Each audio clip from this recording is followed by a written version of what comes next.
Bonsoir à tous, c'est toujours un plaisir de vous savoir nombreux pour ce rendez-vous de la santé. L'eau, un élément crucial pour le bon fonctionnement de nos organes. Aujourd'hui, nous explorons comment une bonne hydratation et la qualité de l'eau que nous consommons peuvent influencer notre bien-être au quotidien. La conservation des fruits retient également notre attention dans ce numéro. Et comme vous le savez, santé d'abord, c'est maintenant.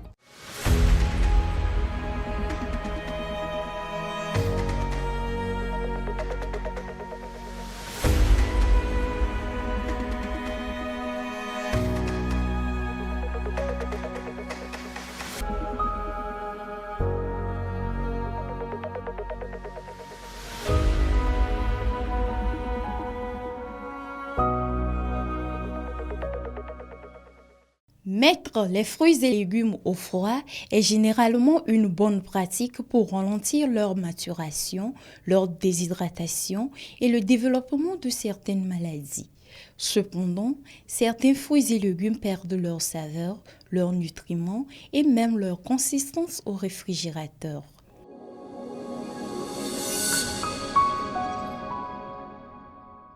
Voici quelques fruits et légumes qui perdent leur qualité au réfrigérateur. Au lieu d'arriver à maturité, l'avocat pourrit au réfrigérateur. Il est donc préférable de le placer dans une corbeille à fruits. Les tomates. Le froid détruit leurs composés aromatiques. Pour bien les conserver, gardez-les à l'air libre et évitez leur exposition au soleil. Les bananes. Elles oxydent et noircissent au réfrigérateur. Il est donc recommandé de les conserver dans une corbeille loin du soleil. Les oignons et l'ail. Ils flétrissent et transmettent leur odeur. Ici, le bon geste à adopter est de les stocker dans un endroit sombre et ventilé. Les herbes aromatiques. Pour éviter les désagréments, placez-les dans un verre d'eau sur le pont de travail pour qu'elles restent fraîches. Certains fruits et légumes n'aiment pas le froid. Conservez-les à une température ambiante pour préserver leur qualité. Car avoir un bon goût et une bonne santé, c'est adopter les bons gestes.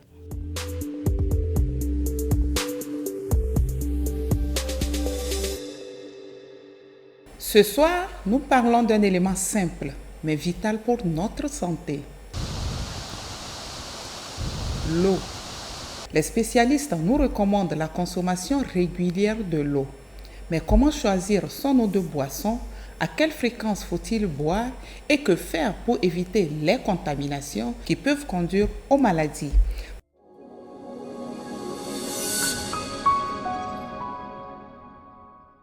Pour avoir des réponses à toutes ces interrogations, nous partageons le plateau ce soir avec deux invités. À ma gauche, M. Komla Badibaka Bilakema. Il est spécialiste de la santé environnementale et il est également président de l'association des professionnels de la santé environnementale du Togo. M. Bilakema, bonsoir. Bonsoir et bonsoir à tous les téléspectateurs de la chaîne Mère. C'est un plaisir de vous avoir pour cette première fois sur le plateau de santé Oui, d'abord. c'est un plaisir partagé. Merci beaucoup. Et la santé environnementale, elle est importante aujourd'hui quand on invoque le One Health. Oui, c'est ça d'abord. On doit regarder là et après le curatif va venir. Si on le fait ainsi, je pense qu'on aura une bonne santé. Merci une fois encore d'être là. Et notre second invité à ma droite est Dr Adoté Kpakpo. Il est nutritionniste, lui on ne le présente plus à nos chers téléspectateurs. Comment allez-vous, Dr Kpakpo? Bonsoir, je vais super bien et vous? Ça va. Quand on parle de l'eau, nul ne peut vivre sans l'eau. Avant de revenir au sujet qui nous réunit ce soir, l'équipe de santé d'abord a fait un tour dans la rue et a interviewé quelques concitoyens sur l'eau. Quelles sources d'eau utilisent-ils régulièrement? Comment entretiennent-ils ces eaux et que faire pour éviter les contaminations? Voici leur avis dans ce micro-trottoir. Moi, je consomme l'eau de forage.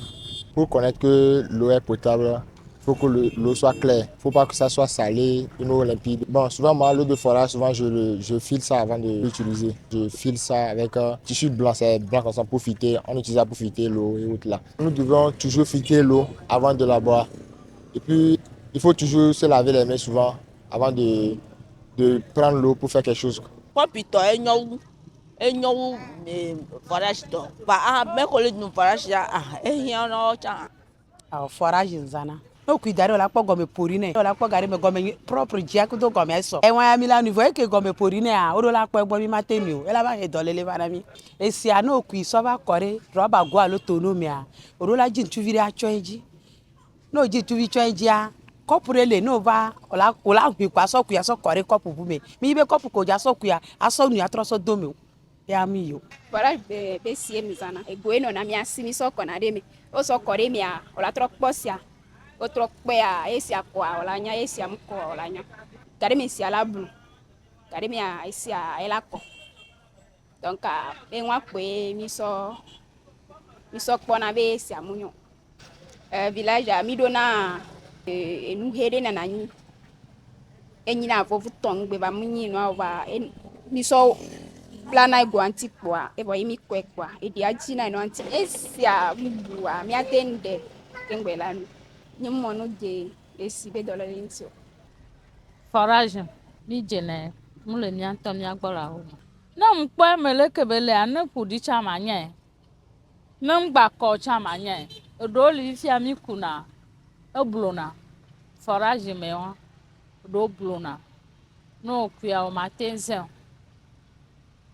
mi tanachi mega keme e jako anyi vira emi ve kuna mkpone le nonye gbo ne jija ni kuna nyigba shia sokona rezema yemi kwere zema ni kuna zoma fi konare mu e jana kwani ezrona keke mi nona mi na tomo e shike dina le tome mi kuna va konare zema mi nona anyigba shia ntocha no ya firoa olate kwikwa nemi gbe mo alo agble mo wa ola fipa ola tenu ifa dolele re pe mo na mo o sabe game wa mo le gbon ni kuna mi nuna ni me le na dos be fifi me le ke mi va le do ne mi me le shini nu wa de pa dololo ko livia am te pozu te posia te po amoro la igazela firo amoro wa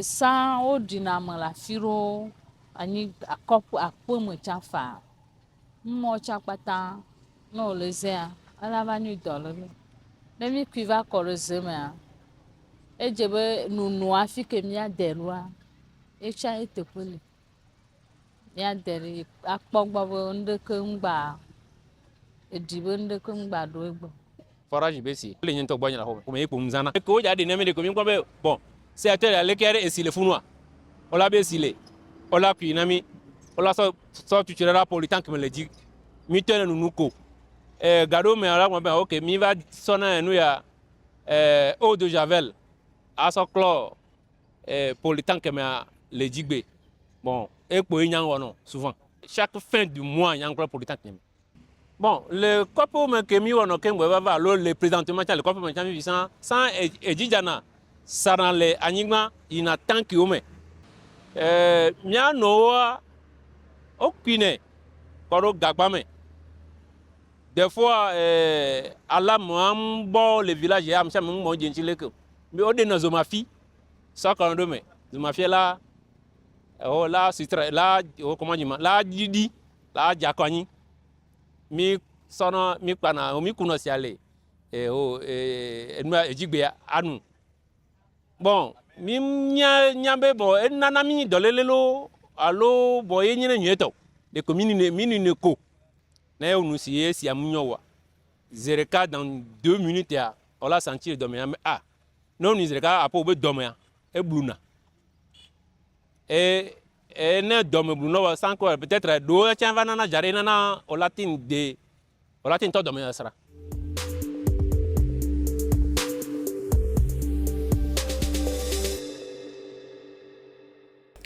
Voilà, chers invités, chers téléspectateurs de retour au plateau. Voici l'avis de nos chers concitoyens. Monsieur Bidakema, quel est votre point de vue sur tout ce qu'il vient de nous dire? Oui, merci beaucoup, Olive.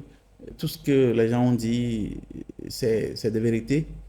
Et aujourd'hui, les techniciens sur le terrain, bien qu'ils ne soient pas en nombre suffisant, ils font l'effort de faire le tour sur ces commerçants, ces revendeuses, dans les écoles, dans les marchés au bord de rue pour pouvoir vérifier ces aspects.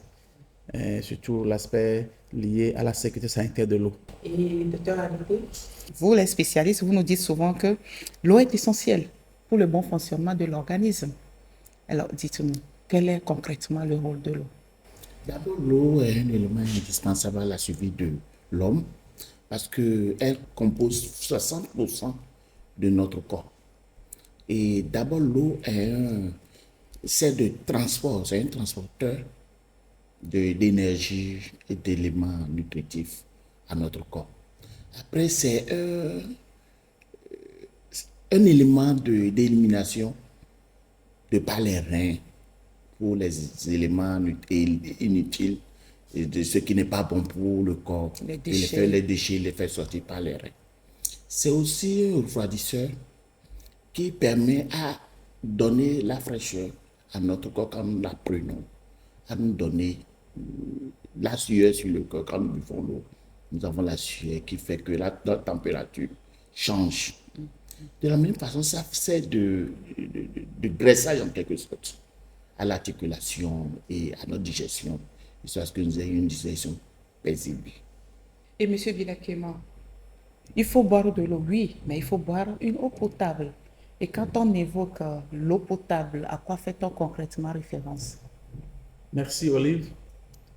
L'eau potable, pour dire simplement, c'est cette eau-là qui est donc propre à la consommation humaine. Dire encore peut-être plus terre à terre, c'est cette eau-là qu'on peut boire ou qu'on peut consommer et qui ne va pas nous donner une maladie. Donc cette eau-là qui est exempte d'abord de tout ce qui est micro-organismes, on peut dire soit parasites et autres là, exemple de tout cet élément physico-chimique, et comme les éléments traces, les pesticides, tout ce qui est produit dangereux. Et cette eau-là aussi qui est donc limpide, qui est claire et qui n'a pas d'odeur. Donc on dirait que cette eau-là est potable. Alors, nos interviewés, nos concitoyens, nous ont dit comment reconnaître selon eux l'eau potable. Pour eux, il suffit juste que l'eau soit claire et elle est potable. C'est un des critères, mais qui n'est pas vraiment l'essentiel. Puisque l'eau là peut être claire, mais si elle est chargée, elle est contaminée, elle n'est pas potable. Donc, je pense que les critères là doivent être ensemble réunis. Et donc, comme on l'a dit, le volet organoleptique, le goût, l'eau est limpide, claire, l'eau n'a pas un goût. Après, maintenant, au niveau de charge microbiologique, là, l'eau est exempte de tout micro-organisme, bactéries, parasites, virus et autres. Et quand on prend le volet physico-chimique, le pH est bon et aussi que l'eau n'a pas d'éléments traces, n'a pas de métaux lourds, n'a pas de pesticides. Donc, les trois doivent être réunis pour qu'on dise que l'eau est potable. Et comment nous, citoyens lambda, devons savoir que cette eau qui est claire, selon nous, n'est pas potable? Merci Olive, chers téléspectateurs. On va retenir que on ne peut pas donc à l'œil nu savoir ou indiquer que cette eau est potable. Donc il faudrait quand même passer à des tests. Donc faire l'analyse de l'eau. C'est l'analyse de l'eau qui peut nous dire la composition de l'eau par rapport aux paramètres qui sont retenus par les normes. Les normes, il y a des normes qu'on considère. Il y a des pays qui ont des normes, il y a des pays qui n'ont pas de normes et qui adoptent les normes de certains pays. Donc, les normes sont définies. Et donc, lorsqu'on va regarder les paramètres là, qui sont dans les normes, on dira que l'eau est potable. Donc, l'œil nu ne peut pas nous dire que l'eau là est potable. Non. Il faut d'abord faire une analyse donc, qui va nous confirmer ou infirmer que notre eau est potable ou pas. D'accord. Alors, docteur Adoté, quelle quantité d'eau doit-on boire par jour, selon qu'on soit d'abord enfant, adulte et personnes âgées? La consommation en eau n'est pas universelle. D'abord, les enfants de 6 mois à 1 an et demi, 18 mois, doivent prendre de 0,5 à 1,5 litres d'eau par jour. Maintenant, après ça, il y en a encore de 18 mois là, jusqu'à 4 ans, à 5 ans, ça fait plus 0,2 encore à ces tranches d'âge. Maintenant, déjà, on dit de 18 à 65 ans, vous respectez 1,5 litre à 2 litres d'eau par jour. Maintenant, après les 65 ans, l'eau doit revenir sur les tranches des enfants de 6 à 18 mois. De toute façon, c'est qu'après 65 ans, peut-être vous êtes déjà sous des hypotenseurs, des produits et vous n'avez plus un estomac qui pourra contenir aussi assez de manger comme de l'eau. Donc l'eau aussi va diminuer en sa consommation à cet âge. Toujours est-il, il faut boire de l'eau un peu, même si c'est une goutte, par fraction de temps, de secondes. C'est bon de prendre toujours l'eau à cet âge. Donc, de 65 à l'infini, déjà, il faut respecter aussi les 0,5 à 1,5 litres comme les enfants de 0 à 18 mois. Et comment prendre cette eau courant de la journée? L'eau se prend le matin au lever. À jeun. À jeun. Vous levez du lit, ça peut être déjà à votre chevet là. Vous prenez au moins 1 litre, demi-litre ou 1 litre d'eau le matin déjà. C'est bon pour lubrifier votre corps, hydrater votre corps, à que vous puissiez bien faire sortir les déchets que vous avez emmagasinés durant la nuit. Le soir aussi au coucher, il faut en prendre pour hydrater votre corps, à ce que la nuit, vous ayez une nuit paisible et que vous puissiez bien dormir. Et qu'au moment, au besoin, vous puissiez vous lever aussi et uriner pour faire sortir les déchets. Justement, si on boit beaucoup d'eau le soir, on sera obligé de se réveiller plusieurs fois pour aller uriner. L'être humain qui a un pancréas en forme et un foie en forme, un rein normal, ne doit pas uriner plus de 2 fois dans la nuit. Même s'il boit beaucoup d'eau Même le s'il soir. boit, quelle qu'en soit sa quantité d'eau prise la nuit, c'est au plus 2 fois. Quand ça dépasse ça, chez l'homme, c'est peut-être l'agissement de la prostatite, ou bien chez la femme aussi, un autre problème lié à leur endomètre qu'il faut regarder. D'accord. Monsieur Bilakeman, vous avez parlé d'analyse. Où est-ce qu'on peut aller faire ces analyses? Moi, j'ai mon forage à la maison. Est-ce que je peux prélever cette eau, amener dans un centre de santé, par exemple, pour analyse, ou bien comment ça se fait concrètement? Oui, merci Olive. Et je vais dire ici que pour donc voir si notre eau qu'on a à la maison est potable ou pas, et il y a des services qui sont reconnus par l'État, qui sont donc l'Institut national d'hygiène, en abrégé l'INH, qui est à Lomé, et qui a des annexes, donc à Kara, actuellement à Guanivé, il y a un annexe qui est là à Guanivé. Et je voulais donc dire que l'INH couvre tout le pays, n'importe où on est. Lorsqu'on a ce besoin, on va s'adresser aux services compétents. On peut aller au niveau des services de santé. Ça va être un centre de santé CMS, ou bien même si c'est une USP, il suffit qu'il y ait un service d'hygiène, ou bien vous allez carrément au niveau de la direction présidentielle de la santé, à la DPS, comme on dit communément, vous allez au service d'hygiène et ils vont vous aider. Donc l'INH peut aussi venir vous prélever. Ça peut être d'apport, c'est un coût qu'on calcule, il peut venir prélever. Ou carrément, on peut prélever et convoyer. Et on va vous faire l'analyse de votre eau pour que vous puissiez donc avoir, je l'appelle la cadentité de votre eau, qui va vous donner tous les paramètres, comme je l'ai dit. Le côté organoleptique, on va voir physico-chimique, le pH et tous les éléments. On va aller voir microbiologique pour voir est-ce qu'il n'y a pas des éléments indicateurs de contamination, est-ce qu'il n'y a pas, et pour voir est-ce que l'eau est bonne. Et lorsque on trouve le résultat que ça donne, il y a des paramètres, par exemple les microbiologiques là, on peut agir d'une manière ou d'une autre pour pouvoir les corriger pour boire l'eau. Mais il y a d'autres paramètres, quand c'est physico-chimique là, il y a d'autres paramètres où on ne peut rien faire. Là, cette forage doit être abandonnée et aller chercher ailleurs. Et souvent, vous voyez, on ne fait pas ça. Donc, si c'est le cas, on a l'eau, on crie que on a trouvé l'eau, on ne peut pas boire. Donc, de grâce, faisons un effort que, avant de consommer notre eau de pluie, notre eau de forage, tout ce qu'on a, à part l'eau de la TDE, où vraiment un contrôle est fait, l'État a mis tous les moyens pour que l'eau soit une eau de qualité. Mais si c'est un forage, c'est un puits, il faudrait qu'on fasse un effort pour faire l'analyse avant de commencer la consommation. Est-ce qu'il est exigé de contrôler aussi l'eau de puits, parce que nous avons des puits dans nos maisons? Oui, le puits est une source d'eau, comme le forage. Voilà, donc les puits, aujourd'hui, par rapport aux moyens, au pays où on est, les moyens de notre pays, là, nous conservons des puits, mais il faut que ce soit des puits protégés. Vous voyez, un puits forêt, un puits, peut-être un puits à diamètre moyen, mais avec des margelles et protégé. Donc, quand c'est comme ça, quand on le fait, on a l'eau, il faut aller voir notre eau qu'on a obtenue là, elle est de quelle qualité. C'est important avant de commencer par boire.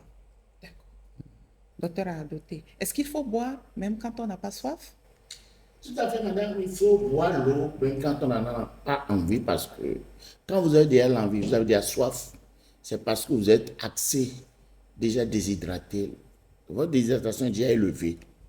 Et parce que la soif vient quand le corps commence à déjà se libérer de certaines choses, a besoin d'eau pour conduire certaines choses. Il y a déjà des carences quelque part, que vous avez cette soif pour vous signaler que vous avez besoin d'eau. Donc il faut boire même quand on n'en a pas envie.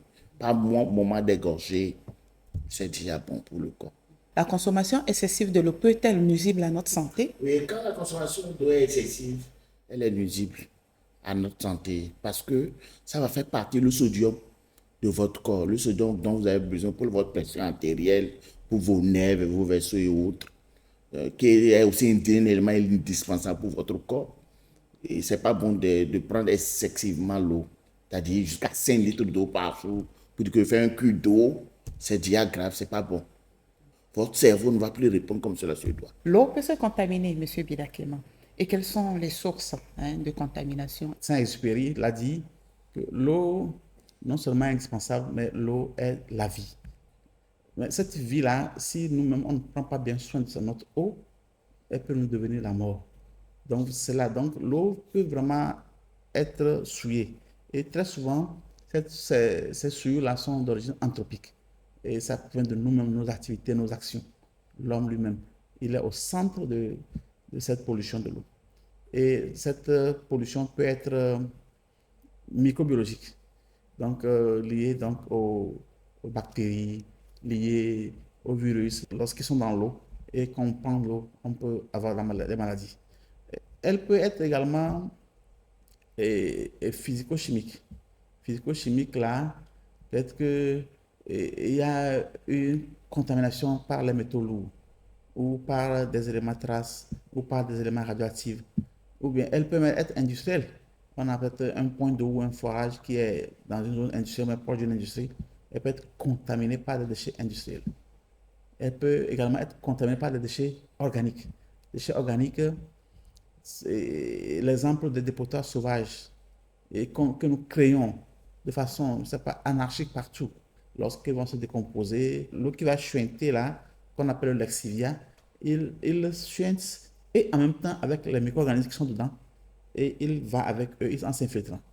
D'abord, les déchets là, l'air est pollué, l'odeur est là, le sol, là où on a posé le sol, est pollué, et en même temps, en s'infiltrant avec l'eau de pluie, la nappe aussi est polluée. Donc, vous avez dit que donc, ces déchets organiques vont polluer la nappe, et ainsi, par avoir des conséquences, polluer l'eau qui va venir dans nos puits, peut-être dans nos forages, et tout dépend aussi du pouvoir d'infiltration du sol.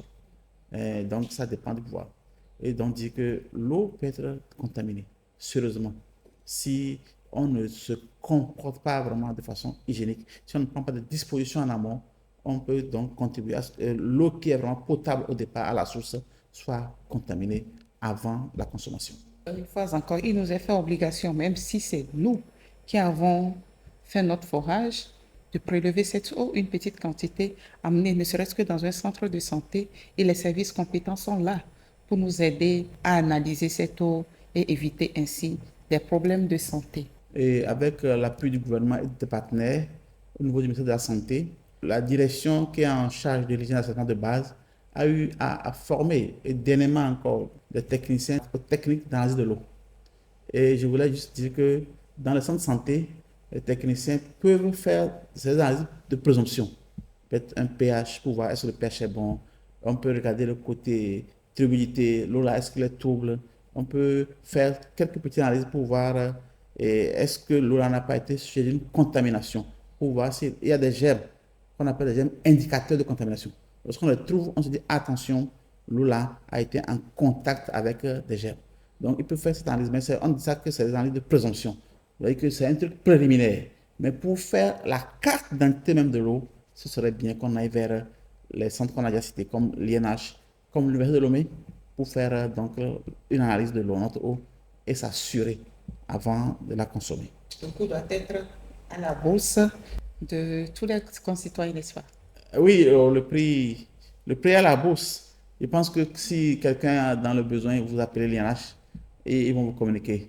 Et on peut, et en même temps ils font en même temps le microbiologie et le physico-chimique. C'est-à-dire qu'on va regarder les microbes, on va regarder en même temps s'il y a des métaux lourds et s'il y a des pesticides en même temps. Et même vont venir avec leur voiture, équipement pour prélever. Mais néanmoins, pour le faire, il faut appeler le service. Ils vont vous donner le coût et vous pouvez discuter avec eux. Et c'est abordable, c'est abordable. On peut dire ça comme ça. Si on les appelle, ils verront comment faire pour vous satisfaire.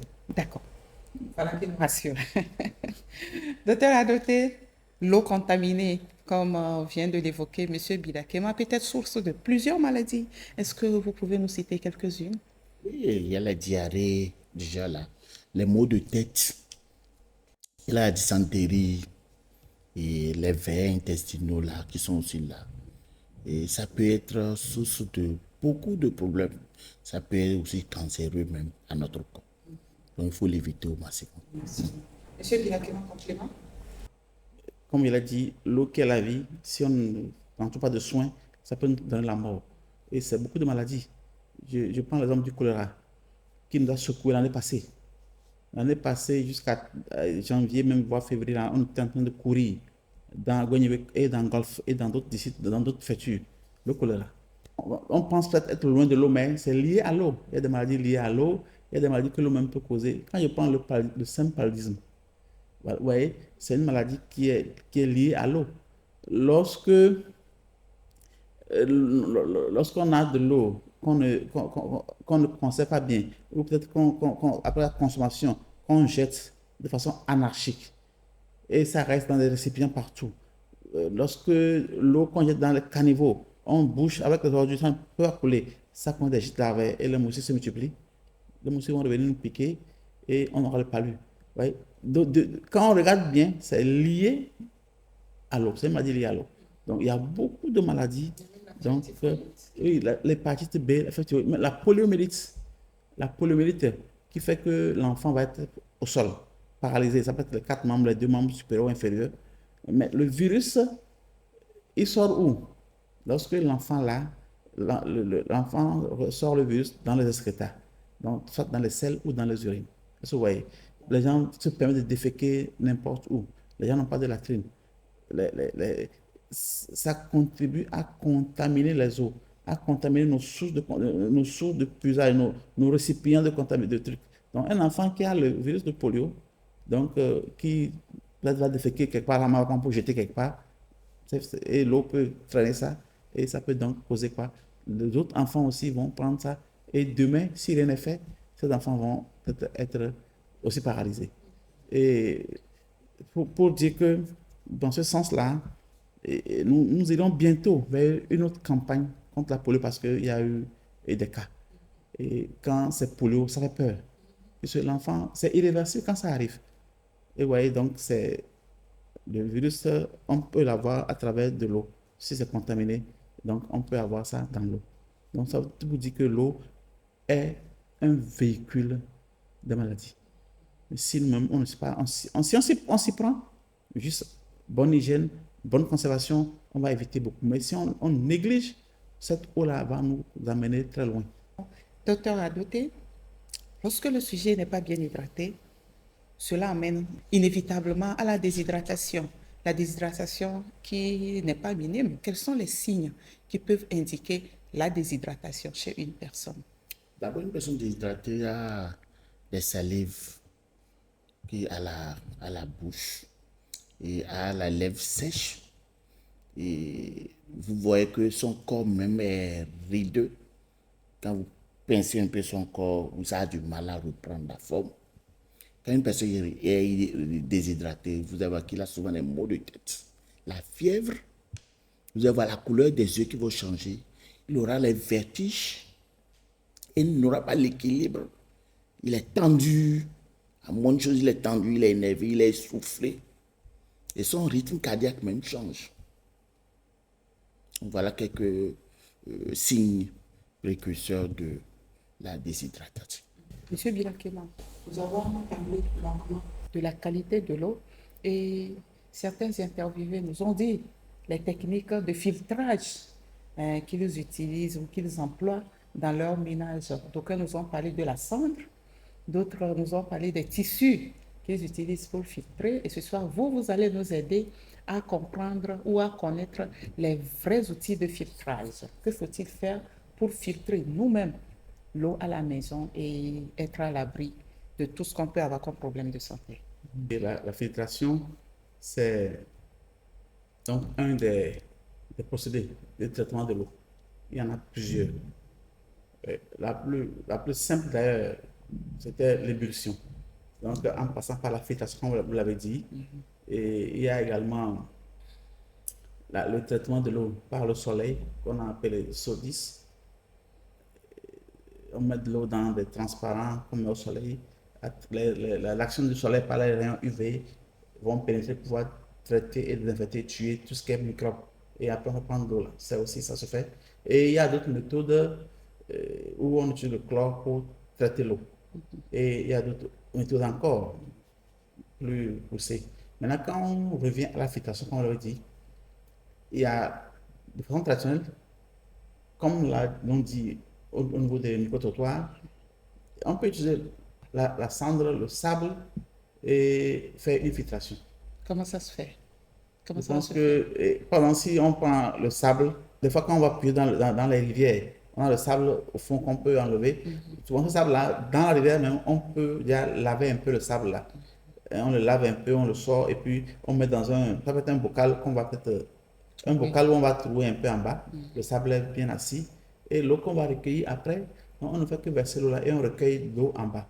Vous verrez que ce qu'on dit dans des conditions vraiment précaires, où nos parents buvaient de l'eau de marigot, des eaux même stagnantes, des eaux de mare.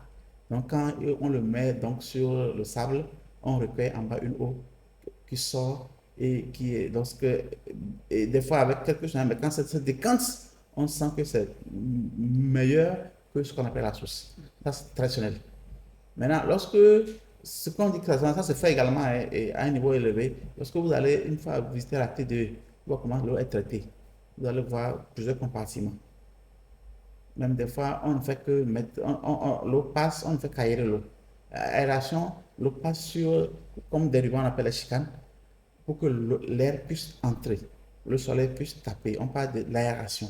Ça permet, quand l'air entre, il y a des réactions entre l'air que nous avons avec les éléments qui sont dans l'eau, le soleil agit et puis ça libère certains éléments de l'eau, certaines odeurs peuvent partir et l'eau va passer ailleurs. Et vous allez voir un endroit où on va mettre le charbon de sable, toujours pour que l'eau soit filtrée. Ce que nous appelons la camille. Oui, oui. Il y a des charbons qui ne sont pas vraiment nos charbons là, mais des charbons actifs. Ça, c'est un peu par la bouche de tout le monde. Mais c'est au niveau un peu de la TDE et au niveau peut-être de là où on produit nos eaux, les eaux minérales embouteillées et autres. Donc le charbon actif qui peut aussi aider et ça passe. Voilà. Maintenant, on peut aussi utiliser les tamis. On l'a utilisé au niveau de la santé. Les tamis, nos tissus, qui ont de différents pores. Voilà, donc, et en le mettant contre le ver de Guinée, par exemple. Le ver de Guinée, encore appelé la drépanoculose, est causé par l'agent causal, le cyclos. Donc, il est dans l'eau. Lorsque on puise de l'eau dans la main, on ne peut pas le voir à l'œil nu. Mais lorsqu'on a un tamis de granulométrie vraiment indiqué, lorsqu'on verse, on prend le tamis, on met sur le seau, on attache très bien et on verse l'eau sur le tapis. Et donc l'eau passe à travers le tapis. Et tout ce qui est donc les mollusques là, ils sont retenus sur le tapis. Et quand on prend l'eau qui est donc filtrée, on est donc protégé contre par exemple cette maladie qui est la drépanoculose. Vous voyez. Donc cet tamis là peut être utilisé aussi selon l'eau qu'on a pour donc au moins réduire ou bien arrêter un tant soit peu la matière organique, quelques pathogènes qui peuvent être retenus. Mais pour ajouter, pour être très sûr, d'autres microbes, virus, autres là, peuvent passer à travers le tamis. Ils peuvent même passer à travers le sable là qu'on a fait profiter. Donc c'est pourquoi il faut donc aller un peu des fois à la chloration. Donc les dérivés de chlore aujourd'hui sont utilisés par la TDE pour traiter de l'eau. Et ça c'est à des doses indiquées. Ils sont outillés à pouvoir les aider à les apprendre à faire le traitement de l'eau au niveau communautaire. Et puisque nous avons des agents de santé communautaires qu'on forme avec l'appui de l'État des partenaires aussi, nous avons eu du chlore en comprimé et qu'on a essayé de distribuer dans les ménages lorsqu'il y avait le choléra et même en période des premiers pluies, on fait ces actions pour faire quoi? Pour éviter qu'on puisse avoir des épidémies de choléra, épidémies d'autres maladies qui peuvent surgir. Donc ça c'est fait. Donc c'est pour dire que filtration c'est bon, mais il faudrait être associé à pas d'autres moyens pour être sûr que l'eau qu'on prend est une eau de qualité. Nous pouvons nous rendre dans les centres de santé, acheter du chlore et on va nous montrer la bonne utilisation à la maison chez nous. Merci. Et il y avait une étude qui était faite dans le Grand Lomé pour voir quelle est la qualité de l'eau que nous consommons à Lomé. Et ça a été avec l'appui de l'État et aussi appuyé par l'Union européenne. Ça a démarré avec l'agence appelée EAA, donc au Assessment pour l'Afrique. EAA, c'était l'ancien CREPA. Donc, ils ont fait l'étude et comme ça a prouvé que nos forages, c'était plus les forages où on vendait de l'eau. Puis on s'est dit que ok, là-bas, les gens bien s'approvisionner beaucoup. Il y a eu des prélèvements, on a cherché à voir quelle est la profondeur du forage, et les eaux ont été prélevées et l'analyse a été faite donc, à l'Université de Lomé. Et les résultats ont montré que la plupart, au-delà de 40% des forages étaient directement en communication avec les fosses septiques. Et pour dire, vous m'excusez un peu, c'est-à-dire que nos forages étaient donc communiqués directement avec nos fosses septiques. C'est-à-dire que les germes qui sont dans le caca, excusez le terme, sont retrouvés dans notre eau. Et c'est ça qui a amené à avoir une solution. Et le projet a évolué de Présav, ça allait à un projet qu'on appelait Popiat, où on a dit, OK, il faut voir comment faire pour aider les gens. Et c'est là où il y avait eu le chlore qui a été payé par les partenaires et l'État, qu'on avait mis au niveau des centres de santé, qu'on vendait à un prix subventionné. Et on montrait aux gens comment traiter. Ça a été fait comme ça. Et dans ce projet, on a formé également les gens. On a vu que même les forages ne sont pas faits de façon professionnelle. Donc le projet a formé des gens pour qu'ils soient professionnels, pour qu'ils sachent que quand on doit faire un forage, voilà les mesures, voilà les dimensions, voilà les techniques, voilà ce qu'on doit utiliser. Et quand on finit de faire un forage, il faudrait qu'on puisse faire l'analyse de l'eau avant de remettre le forage au propriétaire. Donc les gens ont été formés comme ça pour ça. Et aujourd'hui, là où nous parlons actuellement dans les formations sanitaires, il n'y a plus ce chlore. Mais le chlore existe en pharmacie. Et il y a ça en pharmacie, on peut trouver pour payer.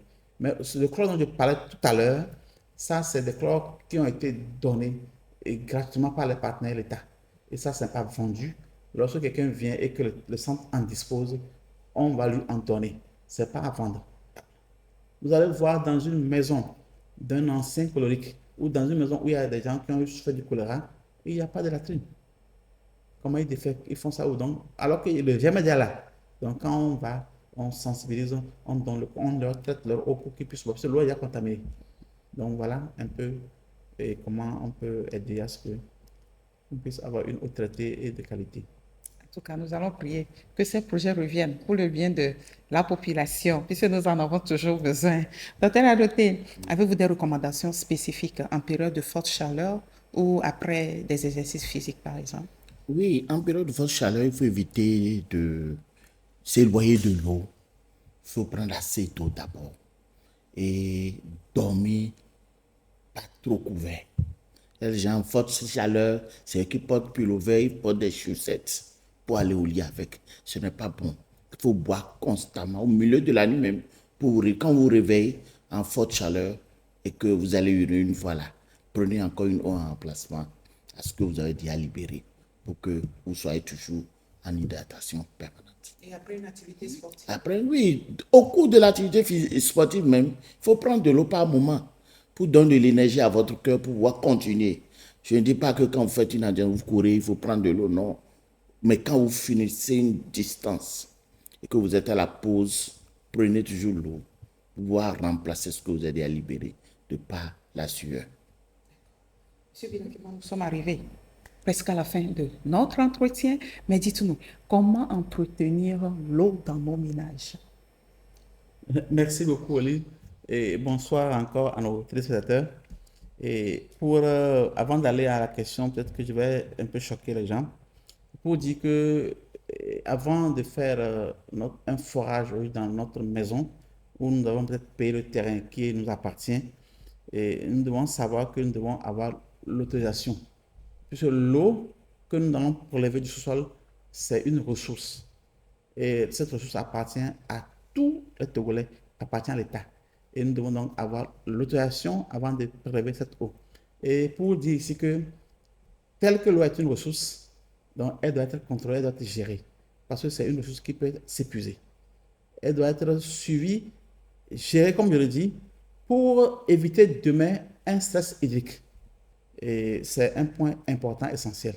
Et lorsqu'on va vers ces services techniques pour avoir l'accord, l'autorisation, ils pourront aussi nous aider, nous orienter, nous accompagner pour qu'on ait vraiment un vrai forage bien fait dans le Nord, avec une analyse bien faite aussi pour qu'on ait une eau de qualité. C'est important. Et maintenant, par rapport à le volet sécurité sanitaire de l'eau au niveau communautaire, nous avions fait ce constat que des fois, nous allons vers des sources d'eau qui sont vraiment potables. Et c'est nous-mêmes, lors du transport, lors peut-être de l'entreposage, le stockage, lors du puisage, que nous contribuons à contaminer notre eau.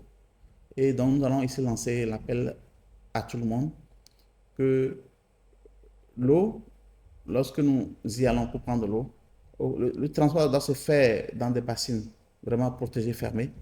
On ne va pas le faire comme on le faisait dans l'ancien temps, où on va transporter la bassine, casser les feuilles d'arbres en route, mettre dans l'eau qu'on va boire. Donc on ne va plus faire ça, on va arrêter. Il faut qu'on puisse puiser de l'eau dans des contenants fermés. Et lorsqu'on est arrivé à la maison, qu'on mette l'eau de boisson. Mais nous avions dans des maisons où l'eau de boisson est conservée dehors. Ce n'est pas possible. L'eau de boisson doit être conservée du moins dans la chambre, à l'intérieur de la chambre. Pour ceux qui n'ont pas de robinet, au moins, on doit avoir un récipient où on conserve l'eau de boisson, un récipient fermé. Et ce récipient doit être lavé et proprement avant qu'on y verse de l'eau. Et lorsqu'on y met dans le récipient de stockage de l'eau de boisson, en temps normal où il n'y a pas d'épidémie, il n'y a rien, à la rigueur, au plus, après 2 jours, 3 jours, lorsque l'eau l'a fini, on doit reverser l'autre là pour faire autre chose. Laver proprement, même si possible, laver avec le javel, rincer avant de mettre une nouvelle eau. C'est pas bien qu'on mette de l'eau de boisson et que l'eau finisse, ou bien le temps fini, on puise, on complète. Le temps fini, on puise, on complète. Ce n'est pas conseillé. C'est important. Et maintenant, pour le puisage de l'eau dans le récipient, et une dame l'a dit au milieu du trottoir, c'est bien d'avoir un gobelet pour le puisage et un autre gobelet pour boire. Et de grâce, nous devons également surveiller nos enfants. L'enfant qui joue dans la cour là-bas tout à l'heure avec ses amis, l'ami dit qu'il veut boire de l'eau. L'enfant va courir, aller au récipient, prendre le gobelet, mettre dedans, puiser. D'abord même, il est debout sur le récipient, il boit, ça reverse dedans. Et quand il puise, il amène à son ami dehors qui joue. L'ami va boire avec sa main qui est déjà sale, souillée. Des fois, le gobelet va tomber par terre. L'enfant va reprendre le gobelet comme ça avec le sable. Quand il retourne dans la chambre, il fait quoi? Il ouvre, il met dans l'eau, il ferme. Donc, nous devons faire un effort pour pouvoir suivre donc, ces enfants. Et lorsque nous prenons une eau qui est d'origine, on n'est pas tellement très sûr de cette eau, et de grâce, on peut donc faire un traitement pour s'assurer au chlore, pour s'assurer qu'on a une eau potable. Maintenant, l'État, à travers la TDE, donne de l'eau potable, l'eau de robinet, à la population. Donc, c'est ça qui est l'eau que moi, je conseille aux gens. Mais comme on le dit, c'est dans les milieux urbains et peut-être semi-urbains. Et ailleurs, il y a pas, la TDE n'est pas partout. Mais là où la TDE est, lorsqu'on a l'eau de la TDE, on est sûr qu'on a une eau potable. Puisque cette eau-là, elle est suivie, elle est contrôlée, elle est analysée. Nous devons contrôler, nous, population, avant d'acheter ces eaux en sachet. Est-ce qu'il y a... Oui, je pense que nous pouvons, la liste là, quand elle est publiée, on peut chercher la liste pour voir sur la liste quels sont les fournisseurs d'eau minérale qui sont au moins recommandés. Et c'est leur eau qu'on va prendre. Quelqu'un qui n'est pas sur la liste, je pense qu'il n'est pas passé par la réglementation. On ne le connaît pas. Ça veut dire que cette eau-là est clandestine. Et c'est ce qu'on peut faire hein, pour savoir. Maintenant, des fois, nos eaux en sachet là, il y en a qui vont traiter toujours par rapport au traitement là, avec les UV ou bien avec l'osmose inverse. Je dis que nous, on a un peu vers le littoral de l'eau salée. On va vouloir donc diminuer un peu le sel, mais en le faisant avec l'osmose inverse, qu'est-ce qu'on fait? L'osmose inverse arrête tout ce qui est sel dans l'eau. Alors que le docteur peut le témoigner, quand on dit l'eau, c'est le H là, 2 fois le O là, plus les sels minéraux, qui sont très importants pour l'organisme. Maintenant, lorsque on va vouloir traiter l'eau pour que ça soit de qualité et qu'on va arrêter tous les sels minéraux, on pose de l'eau qu'on met en sachet, mais qui sont des eaux, on dit eau minérale, mais ça devient de l'eau déminéralisée. Et ce n'est pas bien pour la santé. Donc, nous devons faire un effort pour suivre cette liste-là et savoir quelle eau payer pour être en bonne santé. Merci beaucoup, Olive. Je crois qu'on n'a plus que tout au plus 2 minutes pour clôturer. Docteur, nous avons fait le tour de la qualité et de l'importance de l'eau pour notre organisme. Quel est votre dernier mot? Mon dernier mot serait de bien prendre soin de l'eau. L'eau est chère. Il ne faut pas gaspiller l'eau. Nous ne devons pas gaspiller l'eau. Nous devons en prendre bon soin, car elle nous est indispensable et ça manque va nous créer beaucoup de choses. Après, bien tôt comme il y a non obédé et si am veve béni, mi allé bénési, mi gbanu blessing tio, amela kusi que elate noa la kuilanu. Famille ku les boss soume que mi mateno el bobuta la tien quoi, mi asokongbe on la trozu emuso lava domi, mi lava ba malaria. Alors si a mi si a wa mi kun robina kwa, mi kusa kaka ki ale kongbe. Mounon, mingbanu blessing tio, yemi akpobobede, esike quoi, yemi nulo. Appelons Monsieur Birakeba, un dernier mot, un dernier conseil à l'endroit de nos chers téléspectateurs. Aujourd'hui, nous avions un thème vraiment important sur l'eau. Et comme on l'a vu, on a déjà tout dit, il faut prendre soin de l'eau pour qu'elle soit pour nous la vie, telle qu'on l'a dit. Et ma seng, ma sambo, ma nyamba, ma benadjana, te bal nyal mjum. Nyalm lembana banyimbe wa lebana nyalme wa kete san de kore mi lem tin lom le o lebana te bit te jom ko na dum kat na san de nyalme be mar nyalme ne bu tuwa lebana be lo bi ni le lagare bu san haka nyalma nyime baka san fa gani lebana be lo mi sakun be lighom be lo wante du na be kore nyam ko ne ba ne de ko be hi ko hom na bo ne le be ena ka bi nyalme ne le ban le mewo le be le sibe bala mewo kala bana wala kala bana te sanyal mi yo nke nyal ba be le dan tembe le be ena le be jarant ja ay ma sengri Merguyo de rona da jana rana ga ner jawo yo de lum de tom lum ga wesu mbo fera he yoro lum le rok to chon de lum na jolo du lum yo rugong no ru huzu yo de sada le da kwa nyana ya kopo ngoro chozo na lum yo bede ka ngo ru nyona ro fa bo he yoro se ye ba forage ro momo de le zeroa ba lokoda lum de nyobana de kpo lum bo duona rokta e ya we bere bo chon lum bo ba maz bana se be bo zo bo kono ro ko dom yawe mbo zo ngbonye lide nlezelum se bu snang roale bo ko bo son ko dom men se me la bale. Voilà, chers téléspectateurs, c'est ainsi que nous mettons fin à cet entretien consacré à l'eau. Nous l'avons compris, l'eau c'est la vie, l'eau c'est vital et c'est important que nous prenions soin de nos points d'eau, de nos sources d'eau et de toujours protéger les contenants que nous avons dans nos ménages. On se retrouve mardi prochain pour un autre point santé. D'ici là, bonne santé à vous. Au revoir et à très bientôt.